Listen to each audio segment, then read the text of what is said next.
মকর সংক্রান্তিতে এবছর শীতের আমেজ পায়নি বাংলা। জানুয়ারিতেও তেমনভাবে মিলছে না জাঁকিয়ে শীতের অনুভূতি। স্বাভাবিকভাবেই প্রশ্ন উঠছে, শীতের মেয়াদ আর কতদিন? কিন্তু শীতের আবহেই সামনে এলো ভয়ঙ্কর তথ্য। আবহাওয়া নিয়ে বড় আপডেট দিল হাওয়া অফিস।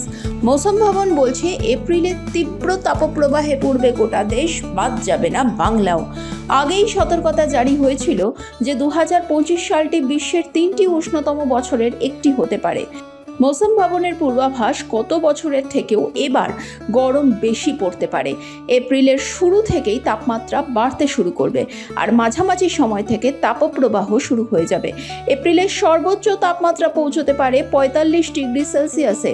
15ই এপ্রিল থেকে 15ই মে ওই সময় গড় তাপমাত্রা থাকতে পারে 42 থেকে 45 ডিগ্রি সেলসিয়াস। তীব্র গরমে ঘাম ও অস্বস্তি থাকবে।